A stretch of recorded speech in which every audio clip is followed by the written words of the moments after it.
අයිබෝවන් ඔගොල්ලන් එක්කන් ඇවිල්ලා තියෙන්නේ ඉතාමත්ම සුවිශේෂී ස්ථානයකට. මම දැන් ඉන්නේ දෙමෝදර රේල්වේ ලූප් එකේ මුදුනේ. මම කලින් කියලා තියෙනවා මේ ලූප් එක යන්නේ බොන්ඩිල ගල කියලා කුඩා කඳු ගැටයක් වටේ. අන්න ඒකේ මුදුනේ තමයි අපි දැන් ඉන්නේ. මීටර් 920ක් හෙවත් අඩි නම් 3020ක් උසින් තමයි මේක පිහිටලා තියෙන්නේ. දැන් මෙතනට ආපු විදිහ ගැන නම් කියන්න බෑ. මොකද ඉතාමත්ම දුෂ්කර මාර්ගයක අපි ආවේ. පාරක් තිබුණේ නැහැ. මාන කැලේ කඩාගෙන ආවේ. අතපය ඔක්කොම සෑහෙන හීදිලා තියෙන්නේ. ඒකින්ද එන ගමන ඕගලන්ට පෙන්වන්න හම්බුන්නේ නැහැ. හැබැයි බහිනකොට පුළුවන් වුණොත් මාර්ගයේ යම්කිසි ස්ථාන පෙන්වන්න උත්සාහ කරන්න. දැන් මේ බොන්ඩිලගල මුදුනේ ඉඳන් වටේ පේන්නේ මොනවද කියලා ටක් ගාලා බලමු අපි. අපි මේ බලාගෙන ඉන්නේ බටහිර දිශාවට. ඕගොල්ලන්ට පේනවා ඇති මේ බොන්ඩිලගල මුදුනේ කුඩා බුදු පිළිමයක් තැන්පත් කරලා තියෙනවා. ඒ වගේම බෝ ගහකුත් රෝපණය කරලා තියෙනවා මීට ටිකක් කිට්ටුවට වෙන්න. ඈතින් ඉහළින් පේන කඳු වැටිය තමයි වලස් බැද්ද. ඔකට ඇතුළු කන්ද කියලාත් කියනවා. උඩුවර වතු යාය තින්නෙත් ඔන්න ඔය ඉසව්වටම තමයි. තේ කල්මාන්ත ශාලාව නම් මෙතනට පේන්නේ නැහැ. දකුණු පැත්තෙන් තියෙනවා දෙමෝදර ගල්වල. මේ තමයි උතුරු දිශාවට. ගොඩාක් ලොකු දෙයක් නම් අපිට පේන්නේ නැහැ. හැබැයි දෙමෝදර වතු යායේ ඔටුම්බේ ඩිවිෂන් එක අපිට පේනවා. ඕක හරහා තමයි යන්නේ පෙකෝ ට්‍රේල් අදියට 17.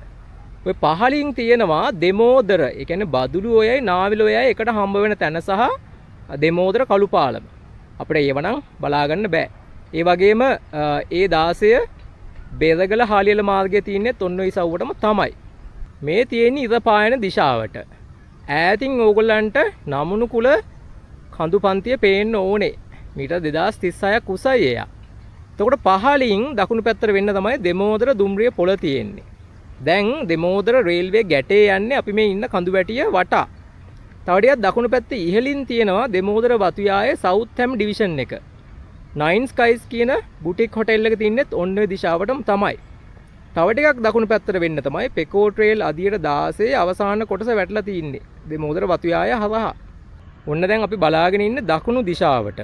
පහලින් දුම්රිය මාර්ගයත් ඕගන්න පේන්න පුළුවන්. ටිකක් වම් පැත්තට වෙන්න තමයි තියෙන්නේ දෙමෝදර වතු යායේ සවුත් හැම් ටී ෆැක්ටරි එක.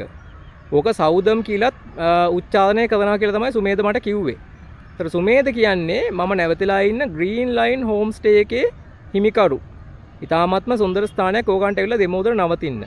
ඒක තියෙන්නේ ඔය ඉදිරියේ තියෙන දෙමෝදර ටවුමේ. ඒතකොට ඈතින් ඕගන්ට දකින්න පුළුවන් වෙන්න ඕනේ ඇල්ල රොක් එක. තව ටිකක් දකුණු පැත්තට ඉහළට වෙන්න තියෙනවා නායබැද්ද කඳු වැටිය. අපිට ඒක නම් මේ හදිට හොඳට පේන්නේ නැහැ. තව ටිකක් දකුණු පැත්තට ආවනම් ඕගලන්ට මහ මෙවුනාවක් දකින්න පුළුවන්.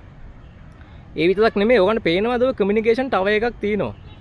ඒකට ටිකක් ඉහළින් තමයි ඇල්ල රක්ෂිත වනාන්තරයට පහළින් ආරුක්කු 9 පාලම තියෙන්නේ. මෙතනට නම් සෑහෙන දුරකට පේනවා මදි. නමුත් ඩ්‍රෝන් එකක් යවුවොත් බලා ගන්න පුළුවන්. මේ තියෙන්නේ බොන්ඩිල ගලේ ගල් පොත්ත.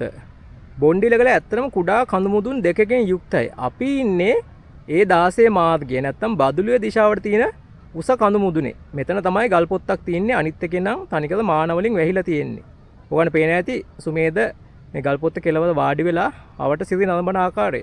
මේ තියෙන්නේ බොන්ඩිල ගලේ එක් කෙලවරකින් ඉඳන් අනිත් පැත්තට පේන ආකාරය. ඔයගොල්ලන්ට පේනා නේද? අනිත් කඳු මුදුන තනිකරම මාන වලින් වැහිලා තියෙන්නේ. ඊට අමතරව මේ යූකලිප්ටස් සහ වෙනත් ගස් වර්ගත් මේ කඳු මුදුනේ තියෙනවා. ඇත්තටම මේ බොන්ඩිල ගලේ මුදුනට එන්න ඕනේ හැන්දෑ වඩුවක. එහෙම වුණොත් ඔය වලස් බැද්ද පැත්තට ඉත බැහැගෙන යනවා හොඳ ලස්සනට බලා ගන්න පුළුවන්. එතකොට මම ඔයාලට කිව්වනේ මේක ඩ්‍රෝන් එකකින් හොඳට ලස්සනට බලා ගන්න පුළුවන් කියලා. සිබිල් ඉන්න මාත් එක්ක එයා ඉහළට යවලා අපි බලමු බොන්ඩිල ගල කොහොමද කුරුල්ලන්ට පේන්නේ කියලා. ඒ ජවනිකාවත් එක්ක අපේ මේ සංචාරය නවත්තනවා. අපි බලමු දවසක උත්සාහ කරමු මේ බොන්ඩිල ගලට එන හොඳ පාරක් හොයාගෙන ඒක දිගේ එන ගමනත් ඕගලන්ට පෙන්වන්න.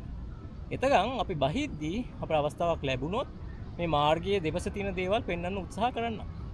එහෙනම් මේ ශ්‍රී සමුගන්නවා බොන්ඩිල ගලේ මුදුනේ මගේ අද ගමන් සගය වෙන්නේ Sumedha green line home stay එකේ හිමිකරු. එයත් එක්ක තමයි මේ බොන්ඩිල ගලට එන්න මම වාසනාවන්ත උනේ. ඕගොල්ලෝ දෙමෝදර එනවනම් සුමේගේ තැන නැවතිලා එයත් එක්කම එන්න පුළුවන් බොන්ඩිල ගලට. තව ඉතින් බලන්න දේවල් සෑහෙන්න තියෙනවා දෙමෝදර. මතක තියාගන්න කොහේ ගියත් මේ පරිසරය ආරක්ෂා කරන්න දායක වෙන්න කියලා තමයි හැමෝගෙම ඉල්ලන්න තියෙන්නේ.